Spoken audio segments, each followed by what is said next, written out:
우리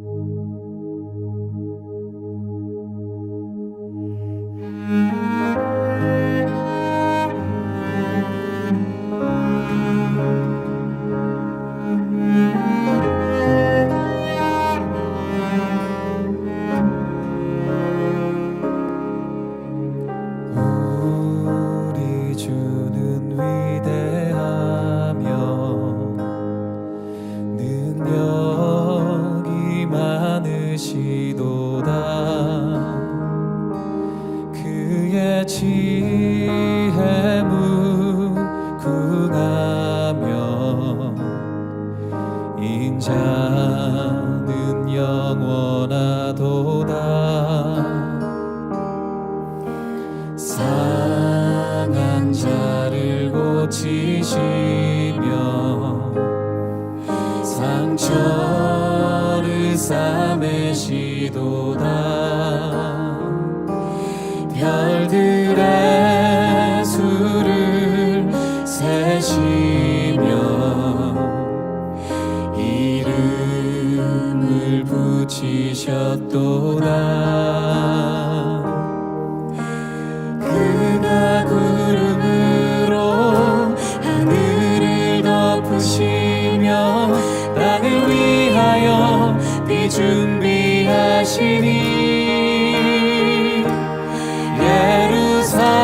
예루살렘아 여호와를 찬송할지어다. 내 하나님을 감사함으로 그 앞에 나가며 주 임재 앞에 경배.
이 준비하시니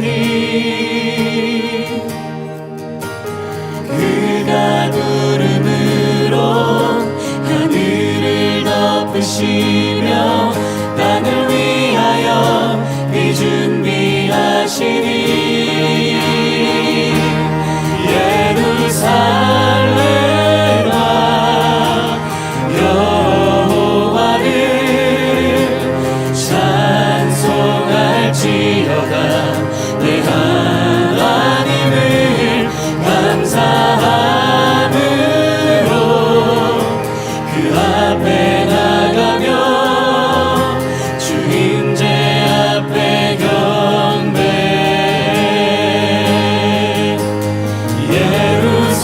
예루살렘아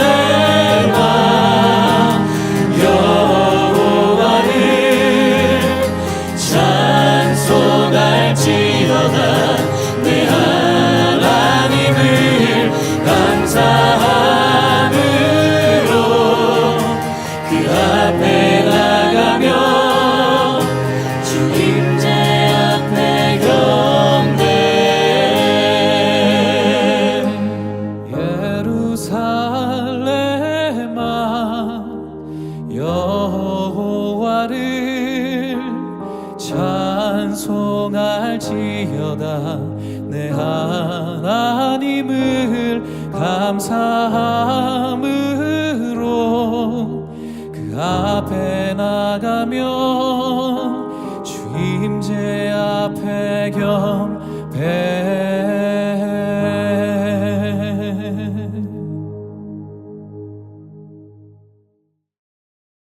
나의 하나님, 내가 주를 찾습니다. 주님께 우리에게 주신 말씀처럼 찾고 찾으면 내가 만나주리라 하신 것처럼 주님, 우리가 갈망하며 갈급하며 주님을 찾습니다. 오늘도 말씀 안에서 다시 한번 주님을 만나고 주의 말씀 앞에 화답하며 나가는 날 되게 하여 주시옵소서.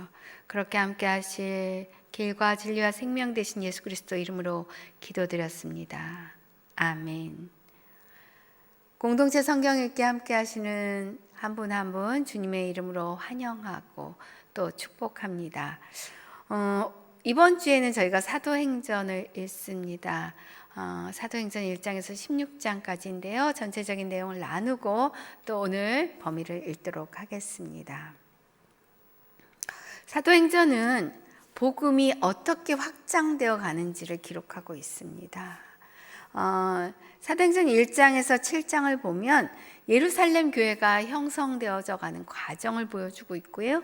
8장부터 12장은 이 교회가 예루살렘을 넘어서 유대와 사마리아 땅끝까지 사도행전 1장 8절의 말씀처럼 그렇게 확장되는 내용을, 또 13장부터는 실제적으로 바울의 복음을 전하기 위한 전도 여행이 시작됩니다. 그래서 1차, 2차, 3차 여행을 통해서 로마까지 들어가게 됩니다. 사도행전 1장 8절의 말씀처럼 복음이 예루살렘과 온 유대와 사마리아 땅끝까지 전하여지는 그 배경을 담고 있는 것이 바로 사도행전이지요. 성령 강림 사건으로 유대인들에게만 머물러 있던 이 복음이 7장에 아주 중요한 사건이 나옵니다. 7장에 스데반 순교를 계기로 인해서 이제 핍박이 심해지고 사마리아 지역으로 그 복음이 확장되어 갑니다. 예루살렘 교회의 큰 핍박으로 사도들을 제외한 모든 사람들이 유대와 사마리아로 흩어졌다고 기록하고 있죠. 그래서 빌립도 사마리아까지 내려가게 되고요. 빌립은 그곳에서 에디오피아 내시를 만납니다. 그 내시를 만나서 복음을 전하고 세례를 베풀고 복음이 이제 지역을 넘어서 전하여지는 것을 보게 됩니다. 먼저 사도행전의 저자를 한번 보면은요, 사복음서 마지막인 사복음서의 마지막은 요한복음이죠. 마태, 마가, 누가, 요한복음. 근데 누가복음의 저자인 누가, 바울의 충실한 동역자였던 누가를 사도행전의 저자로 봅니다. 수신자는 누가복음 1장 3절과 마찬가지로 기록된 것처럼 데오빌러에게 보내고 있습니다. 1장 1절에 제가 먼저 쓴 글에서 여기에서 나오는 먼저 쓴 글은 누가복음을 얘기하는 것이죠. 이 누가복음에는 예수님께서 행하시며 또 가르치기를 시작하신부터 그가 택하신 사도들에게 성령으로 명하시고 승천하신 날까지를 기록했다는 것입니다. 사도행전이 기록된 시기는요, AD 61년에서 63년경으로 보는데요. 이 바울이 이제 로마로 들어간 그런 시점부터 보고 있습니다. 바울이 로마 감옥에 있으면서 복음을 전파했다는 내용으로 사도행전이 끝납니다. 그리고 또 실제적으로 AD 64년에 네로의 핍박이 있었습니다. 그러나 그것에 대한 기록이 없기 때문에, 또 바울의 석방과 순교에 대한 언급이 없기 때문에, 그리고 AD 70년에 있었던 예루살렘 멸망에 대한 언급이 없었기 때문에, 이런 큰 사건들에 대한 언급이 없었기 때문에 실제적으로 사도행전에 기록된 시기는 그 전 AD 61년에서 63년경으로 보는 것입니다. 사도행전은 앞에 누가복음 24장의 마지막 부분처럼 사도행전도 예수님의 승천에서 시작하고 있습니다. 그래서 우리가 복음서와 서신서 사이에서 그런 역사적인 연결고리 역할을 하고 있습니다.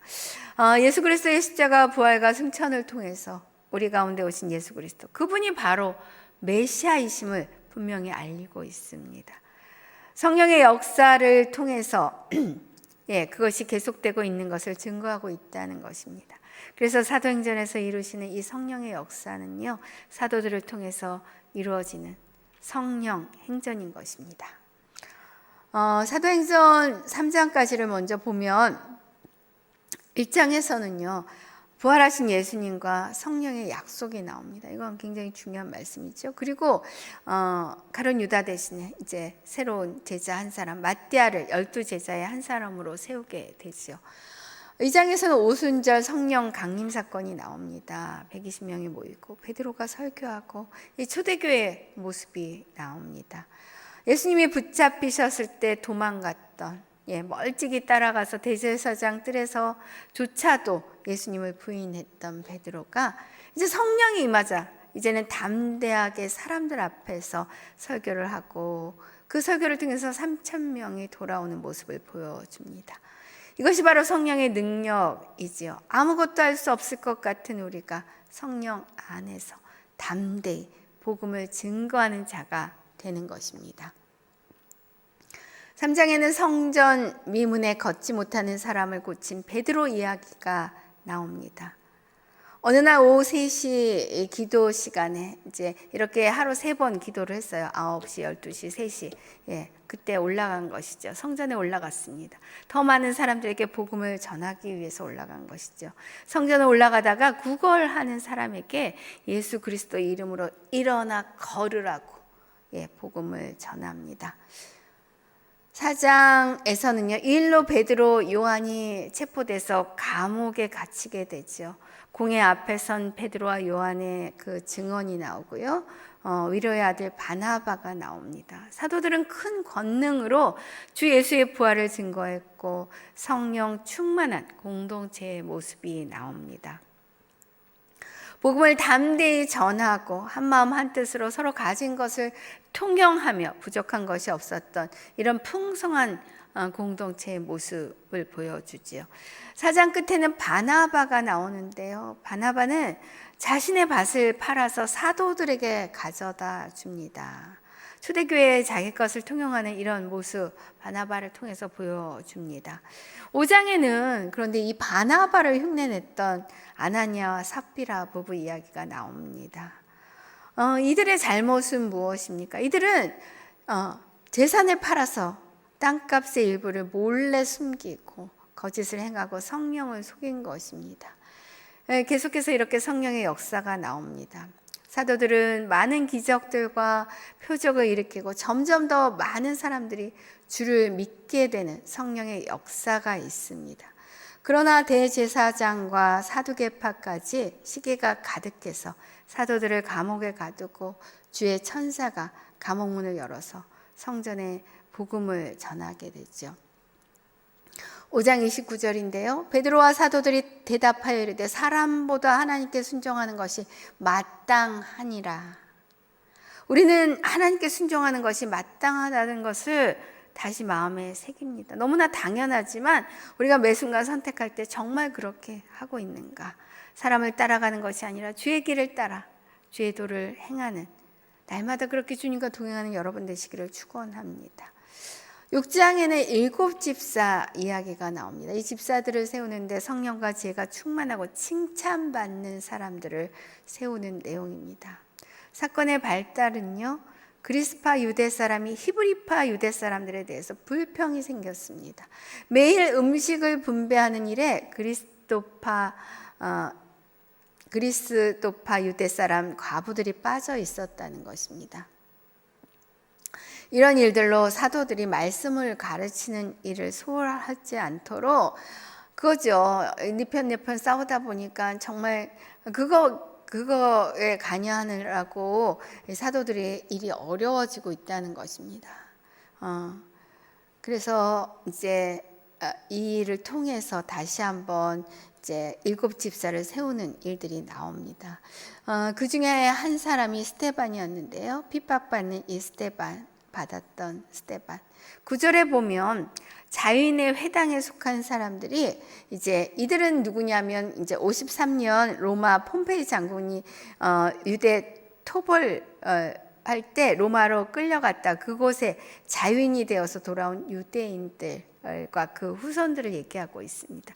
이들이 거짓 증인들을 앞세워서 스데반을 붙잡아서 공회 앞에 세웁니다. 스데반의 이야기가 6장부터 이렇게 이어지는데요. 7장에서는 스데반이 이제 공회 앞에 섰습니다. 그래서 스데반이 설교를 시작하죠. 자신의 이야기를 하는 것입니다. 그것이 굉장히 중요한 설교가 되었다는 것이죠. 스데반은 믿음의 조상 아브라함부터 시작해서 이집트로 내려갔던 이야기, 그들을 모세를 세워서 이집트에서 나오게 하셔서 홍해를 건너 약속의 땅으로 인도하신 그 이야기, 여호수아를 통해서 약속의 땅으로 들어가게 하시고 다윗과 솔로몬의 그들을 통해서 하나님께서 역사하셨던 이야기, 예수께서 하나님 우편에 앉아 계신 것을 보고 있다는 그 스데반 그 설교를, 스데반이 그 일들을 이야기합니다.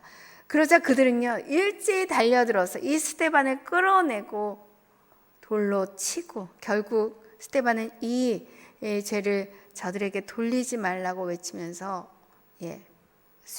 잠이 들었다고 표현하지만 순교한 것입니다.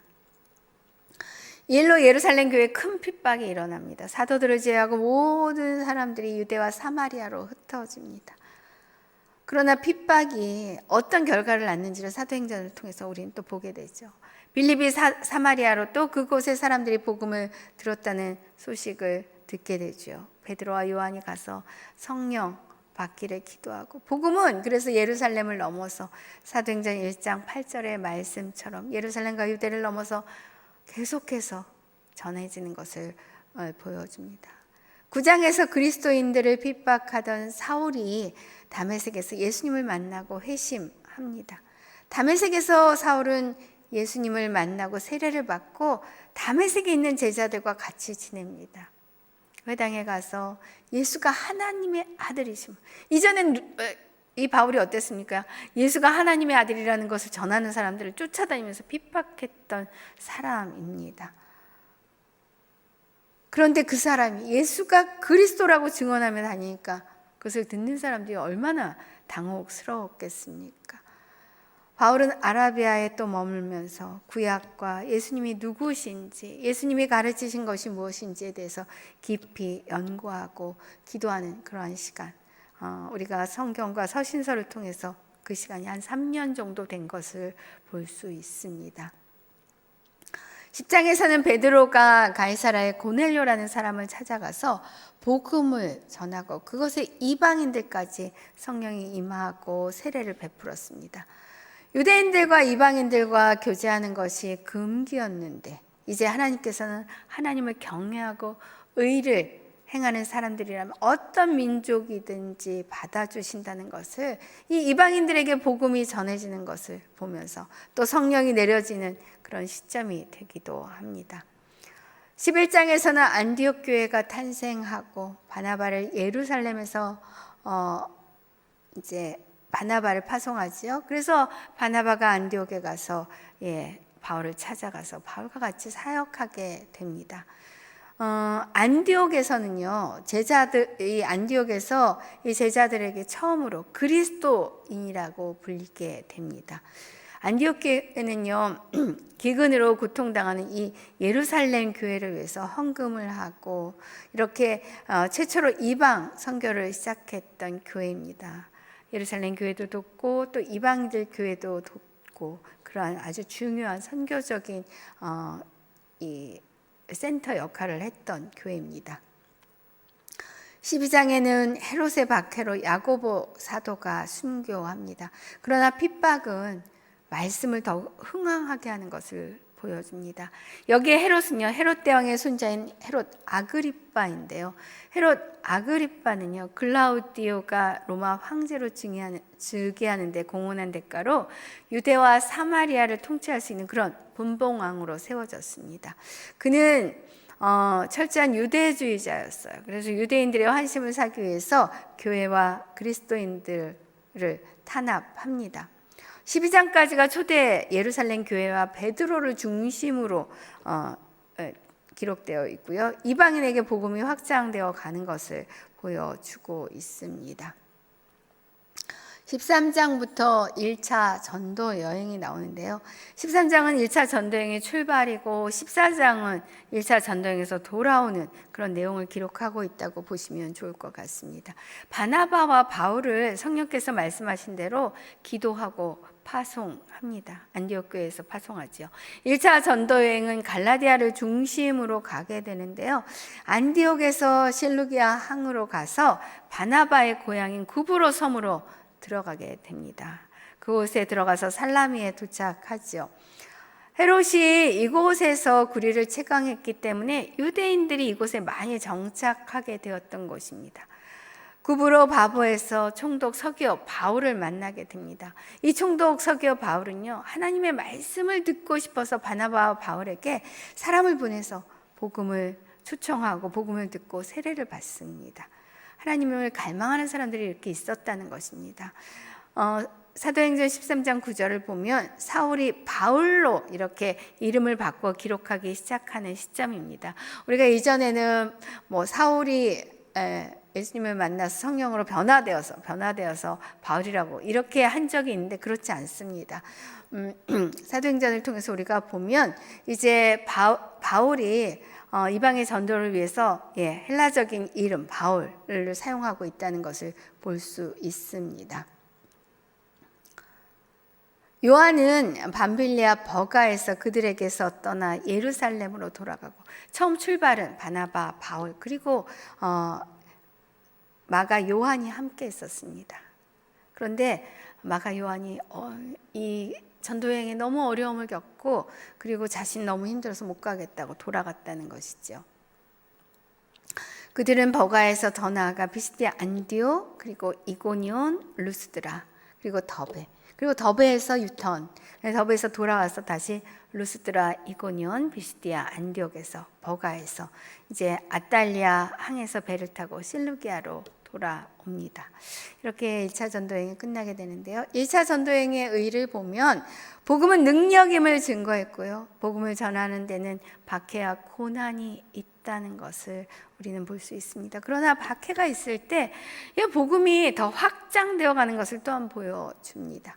복음이 지역적인 확장뿐만 아니라 그곳에 있었던 이방인들까지 믿음의 문을 여신 것입니다. 1차 전도행은 갈라디아 지역을 중심으로 이루어지고 배를 타고 떠났고요. 1차 전도 여행 후에 갈라디아 지역에 보낸 편지가 갈라디아서입니다. 갈라디아서는 예수 그리스도의 십자가 외에 다른 복음은 없다는 것을 다시 전합니다. 12장에는요, 예루살렘 공회에 대한 내용이 나옵니다. 유대인들은 안디옥에 내려와서 계속 얘기해서 할례를 받지 않으면 구원을 얻지 못한다는 이런 다른 복음을 전합니다. 이것을 안 바울과 바나바 큰 충동이 있었고요.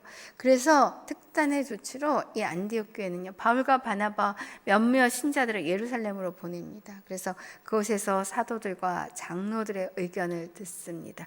이것이 바로 예루살렘 공회이고요. 이때 수장이 예수님의 동생 야고보 사도입니다.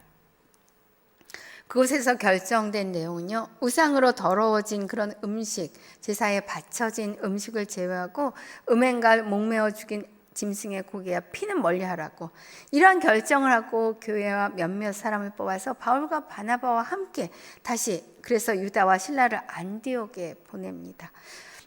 예루살렘 공회의 의는 무엇입니까? 이방인들이 할례를 받지 않아도 된다는 것을 공식적으로 승인하는 결과를 낳았다는 것입니다. 이것은 그리스도교가 유대교의 한 갈래가 아니라는 것을 보여준 것입니다. 안디옥에 돌아와 얼마 후에 다시 바울이 바나바에게 각 성으로 다시 가서 형제들이 어떠한가 방문하고자 제안을 합니다. 그때 바나바는 마가라고 하는 요한도 데리고 가자고 하는데, 마가가 누구입니까? 1차 전도여행 중에 밤빌리아 버가에서 돌아간 사람이죠. 바울이 반대합니다. 다투고 갈라서서 바나바는 마가와 함께 그 1차 전도여행지였던 구브로, 고향이기도 하죠, 가고요. 바울은 신라와 함께 수리아와 길리기아로 다니면서 교회를 더욱 견고히 하는 그런 역할을 하게 됩니다. 오늘 저희가 16장까지 보는데요. 2차 전도 여행이 이 15장 후반부부터 36절부터 18장 22절까지 이루어집니다. 그래서 16, 17, 18장은 이제 2차 전도 여행 내용을 담고 있는 것이죠. 16장에서는 빌립보, 17장에서는 데살로니가, 베레아, 아덴, 또 18장에서는 고린도, 그리고 에베소를 들려서 돌아오는 그런 이제는 유럽 으로 마게도니아와 아가야 지방에 대한 내용들을 담고 있습니다.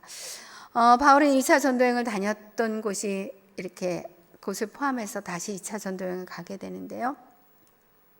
그래서 2차는 육로로 더베 루스드라를 거쳐서 그렇게 가게 되고요. 그곳에서 루스드라에서 디모데와 합류하게 됩니다. 바울은 신라와 이제 안디옥에서 같이 떠났고요. 디모데는 루스드라에서, 그리고 누가는 드로아에서 함께 합류하게 됩니다. 그리고 이제 유럽으로 넘어가게 되죠. 유럽에 들어가서 배를 타고 유럽 사모드라게에서 네아폴리 항구로 들어가게 되고, 빌립보는 마게도니아의 첫 성이지요. 그래서 유럽의 첫 번째 교회가 탄생하게 됩니다. 이러한 내용을 담고 있는 것이 2차 전도여행에 대한 내용입니다. 그래서 여러분 한 사람 한 사람을 통해서 성령의 역사가 이루어지고 있다는 것을 기억하시고요. 여러분의 변화는 여러분의 가정과 공동체와 또 몸된 교회와 이 나라, 이 민족을 변화시킬 것입니다.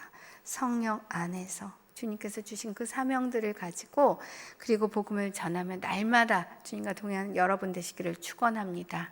오늘 사도행전 범위를 읽도록 하겠습니다.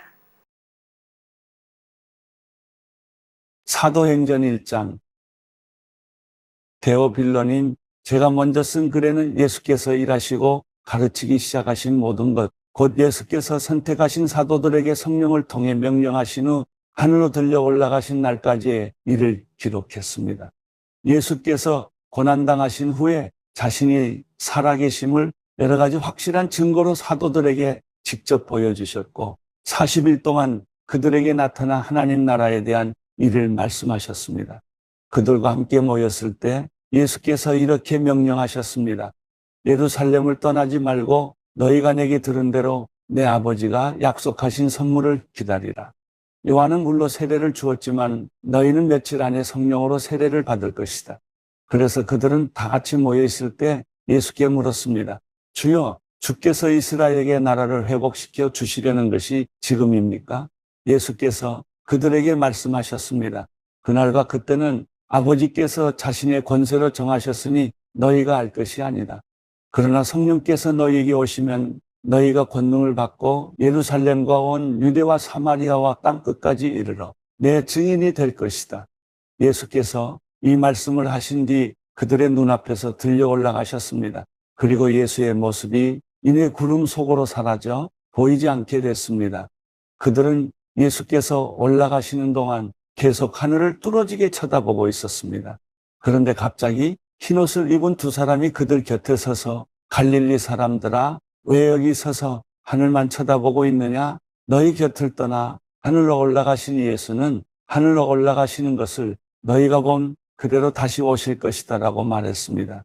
그 후 그들은 올리브산이라 불리는 곳에서부터 예루살렘으로 돌아왔는데 이 산은 예루살렘에서 가까워 안식일에 걸어도 되는 거리였습니다. 그들은 예루살렘 안으로 들어와서 자기들이 묵고 있던 다락방으로 올라갔습니다. 거기 있던 사람들은 베드로, 요한, 야고보, 안드레, 빌립, 도마, 바돌로메, 마태, 알페오의 아들 야고보, 열심강원 시몬, 그리고 야고보의 아들 유다였습니다. 그들은 모두 그곳에 모인 여자들과 예수의 어머니 마리아와 예수의 동생들과 함께 한마음으로 기도에 전념하고 있었습니다. 그 무렵 모인 사람들이 약 120명쯤 됐는데 베드로가 형제들 가운데 일어나 말했습니다. 형제들이여, 예수를 체포한 사람들의 앞잡이가 된 유다에 관해 성령께서 다윗의 입을 통해 미리 말씀하신 성경이 이루어질 수밖에 없었습니다. 그는 우리 가운데 속했던 사람이었고 이 직무의 한 몫을 담당했던 사람이었습니다.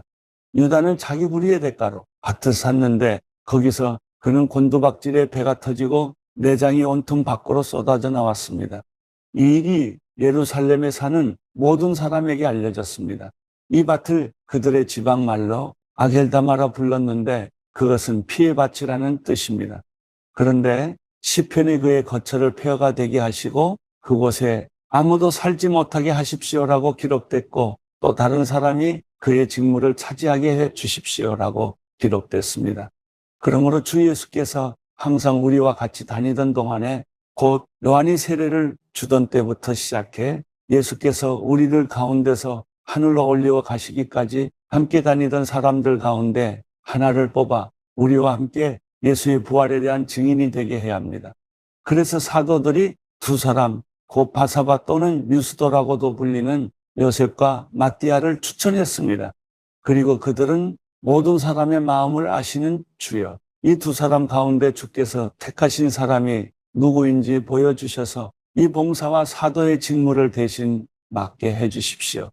유다는 이것을 버리고 자기 자리로 갔습니다라고 기도했습니다. 그러고 나서 그들이 제비를 뽑았는데 마띠아가 뽑혀서 그가 11 사도들과 함께 사도의 수에 들게 됐습니다. 사도행전 2장 마침내 오순절이 이르렀을 때 그들이 모두 함께 한 곳에 모여 있었습니다. 그때 하늘로부터 갑자기 급하고 강한 바람 같은 소리가 있었고 그들이 앉아있던 온 집을 가득 채웠습니다. 그리고 마치 불 같은 혀들이 갈라지는 것이 그들에게 나타나 그들 각 사람 위에 임했습니다. 그러자 모두 성령으로 충만함을 받고 성령께서 그들에게 말하게 하심을 따라 그들이 다른 방언으로 말하기 시작했습니다. 그때 세계 각 나라로부터 온 경건한 유대 사람들이 예루살렘에 머물고 있었습니다. 그런데 이런 소리가 나자 많은 사람들이 모였는데 각자 자기들의 언어로 제자들이 말하는 것을 듣고 모두 어리둥절했습니다. 그래서 그들은 놀라 이상하게 여기며 말했습니다. 보십시오. 지금 말하고 있는 이 사람들은 모두 갈릴리 사람들이 아닙니까? 그런데 우리가 각자 태어난 곳의 말로 듣고 있으니 어찌 된 일입니까? 우리는 바데 사람들과 메데 사람들과 엘림 사람들이며 메소포타미아, 유대, 갑바도기아, 본도, 아시아, 부르기아, 밤빌리아, 이집트, 그리고 구레네에 가까운 리비아 지역들에 사는 사람들이며 로마로부터 온 나그네 된 유대 사람들과 유대교로 개종한 사람들이며 크레타 사람들과 아라비아 사람들인데 우리는 지금 저들이 말하고 있는 하나님의 큰 일들을 우리 각자의 말로 듣고 있습니다. 그러자 모든 사람들이 놀라 당황해 이것이 도대체 어찌 된 일입니까 하고 서로에게 말했습니다. 그러나 어떤 사람들은 그들이 세술에 취했다라고 조롱하며 말하기도 했습니다. 그러자 베드로가 11 사도와 함께 서서 자신의 목소리를 높여 그들에게 선포했습니다. 유대 사람들과 예루살렘에 사는 모든 사람들이요, 이 일을 여러분에게 알게 하고자 하니 내 말에 귀를 기울이십시오. 지금은 오전 9시니 여러분 생각처럼 이 사람들이 술에 취한 것이 아닙니다. 다만 이 일은 예언자 요엘을 통해 말씀하신 것입니다. 하나님께서 말씀하셨습니다. 마지막 날에 내가 내 영을 모든 육체에 부어주겠다. 그래서 너희 아들들과 너희 딸들은 예언을 하고 너희 젊은이들은 환상을 보고 너희 나이 든 사람들은 꿈을 꿀 것이다. 그날에 내가 내 남종들과 여종들에게도 내 영을 부어주겠다. 그래서 그들이 예언을 할 것이다. 또 내가 위로 하늘에서는 기사들과 아래로 땅에서는 표적들을 나타낼 것이다. 곧 피와 불과 자욱한 연기이다. 주의 크고 영화로운 날이 이르기 전에 해가 변해 어둠이 되고 달이 변해 피가 될 것이다. 그러나 누구든지 주의 이름을 부르는 사람은 구원을 얻을 것이다. 이스라엘 사람들이여, 이 말들을 들어보십시오. 여러분이 아는 바와 같이 나사렛 예수는 하나님께서 그를 통해 여러분 가운데서 베푸신 능력들과 기사들과 표적들로 여러분에게 증언하신 분입니다. 이 예수는 하나님께서 정하신 뜻과 미리 아심을 따라 내주셨고, 여러분은 법 없는 사람들의 손을 빌려 그분을 십자가에 못 박아 죽였습니다. 그러나 하나님께서는 죽음의 고통에서 풀어 그분을 살리셨습니다. 왜냐하면 그분은 죽음에 사로잡혀 있을 수 없었기 때문입니다. 다윗이 그분에 대해 말했습니다. 내가 내 앞에 계신 주를 항상 뵙습니다. 주께서 내 오른편에 계심으로 내가 흔들리지 않습니다. 그러므로 내 마음이 기쁘고 내 입술은 즐거워했으며 내 육체도 소망 속에 살 것입니다. 이는 주께서 내 영혼을 지옥에 버리지 않으시며 주의 거룩하신 분을 썩지 않게 하실 것이기 때문입니다. 주께서 내게 생명의 길을 알려주셨으니 주 앞에서 내게 기쁨을 가득 채워 주실 것입니다. 형제들이여, 나는 여러분에게 조상 다윗에 대해 담대히 말할 수 있습니다. 그는 죽어 장사돼 그의 무덤이 오늘까지 우리 가운데 있습니다. 다윗은 예언자이기에 하나님께서 그에게 맹세하셔서 그의 몸에 선할 자손을 세워 그의 보좌 위에 앉히시리라는 것을 알고 미리 내다보면서 그리스도의 부활에 대해 그가 지옥의 버림을 당하지 않고 그의 육신이 썩음을 보지 않았다라고 말했습니다. 이 예수를 하나님께서 살리셨습니다. 이 일에 대해 우리 모두가 증인들입니다. 하나님께서는 이 예수를 높이 올리셔서 그분의 오른편에 앉히셨습니다. 높임받으신 예수께서는 아버지께서 약속하신 성령을 받아 우리에게 부어주셨는데 지금 여러분이 보고 듣는 것이 바로 이것입니다. 다윗은 하늘에 올라가지 못했으나 이렇게 말했습니다. 주께서 내 주께 말씀하시기를 내가 내 원수를 내 발 아래 굴복시키기까지 너는 내 오른편에 앉아 있어라 하셨습니다. 그러므로 이스라엘 모든 집은 확실하게 알아두십시오. 여러분들이 십자가에 못 박은 이 예수를 하나님께서 주와 그리스도가 되게 하셨습니다. 그러자 그들이 듣고 마음이 찔려 베드로와 다른 사도들에게 형제들이여 우리가 무엇을 해야 합니까? 하고 물었습니다. 이때 베드로가 대답했습니다. 회개하십시오. 그리고 여러분의 죄를 용서받기 위해 예수 그리스도의 이름으로 여러분이 각각 세례를 받으십시오. 그러면 여러분이 성령의 선물을 받게 될 것입니다. 이 약속은 여러분과 여러분의 자녀와 먼데 있는 모든 사람, 곧 주 우리 하나님께서 부르시는 모든 사람들에게 주신 것입니다. 베드로가 이 사악한 세대로부터 구원을 받으십시오라고 말하면서 다른 여러 가지 말로 확증하며 그들을 권했습니다. 그러자 베드로의 말을 받아들인 사람들이 세례를 받았고 그날 믿는 사람의 숫자가 약 3,000명이나 더 늘었습니다. 그들은 사도들의 가르침을 받고 교제하며 빵을 떼는 것과 기도하는 일에 전념했습니다. 모든 사람들에게 두려움이 임했는데 사도들을 통해 기사들과 표적들이 나타났습니다. 믿는 사람들이 모두 함께 모여 모든 물건을 함께 쓰며 재산과 소유물을 팔아 각 사람에게 필요한 대로 나눠 주었습니다. 그리고 날마다 성전에서 한 마음으로 모이기를 힘쓰고 집집마다 빵을 떼면서 기쁨과 순수한 마음으로 음식을 나눠 먹었습니다. 그리고 하나님을 찬양하고 사람들로부터 칭찬을 받아 주께서 날마다 구원받는 사람들을 더하게 하셨습니다. 사도행전 3장. 어느 날 오후 3시 기도 시간에 베드로와 요한이 성전으로 올라가고 있었습니다. 사람들이 태어나면서부터 걷지 못하는 사람을 메고 오는데 그들은 그가 성전에 들어가는 사람들에게 구걸할 수 있도록 아름다운 문이라는 성전문에 그를 날마다 앉혀놓았습니다. 그는 베드로와 요한이 성전으로 들어가려는 것을 보고 구걸했습니다. 그러자 베드로가 요한과 함께 그를 주목하면서 우리를 보시오라고 말했습니다. 그는 그들에게서 무엇을 얻을까 하고 그들을 쳐다보았습니다. 베드로가 은과 금은 내게 없으나 내게 있는 것을 당신에게 주겠소. 나사렛 예수 그리스도의 이름으로 일어나 걸으시오라고 말하고 그의 오른손을 잡아 일으키니 그의 발과 발목이 곧 힘을 얻어 뛰어 일어나 걷기 시작했습니다. 그는 걷기도 하고 뛰기도 하며 하나님을 찬미하면서 그들과 함께 성전으로 들어갔습니다. 모든 백성이 그가 걸어다니는 것과 하나님을 찬미함을 보고 그가 성전 아름다운 문에 앉아 구걸하던 바로 그 사람임을 알아보고 그에게 일어난 일로 인해 몹시 놀라며 이상하게 생각했습니다. 그 사람이 베드로와 요한을 붙잡고 있을 때 모든 백성이 크게 놀라 솔로몬의 행각이라 불리는 곳으로 달려와 그들에게 몰려들었습니다. 베드로가 이것을 보고 백성에게 말했습니다.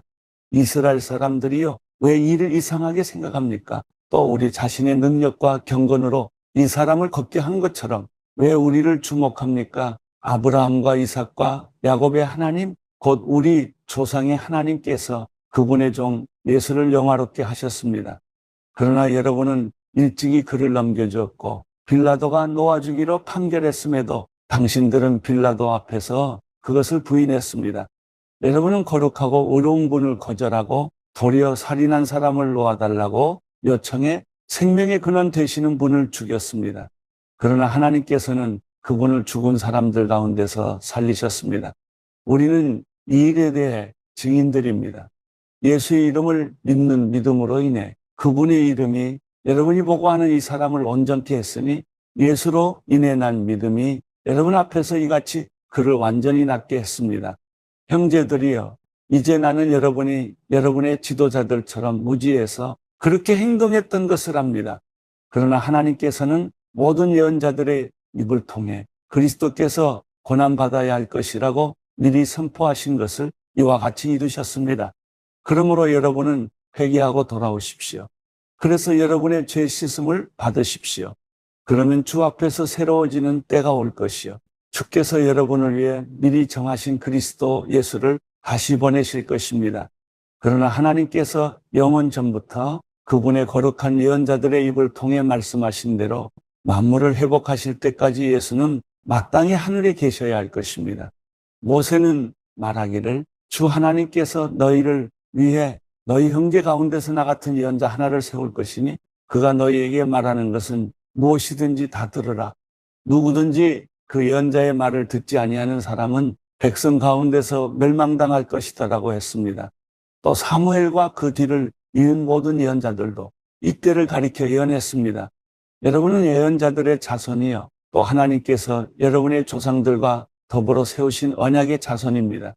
하나님께서 아브라함에게 내 후손으로 인해 땅의 모든 족속이 복을 받을 것이다라고 말씀하셨습니다. 하나님께서 여러분의 악으로부터 각자 돌아서게 하셔서 여러분에게 복 주시려고 자기의 종을 세워 여러분에게 먼저 그를 보내셨습니다.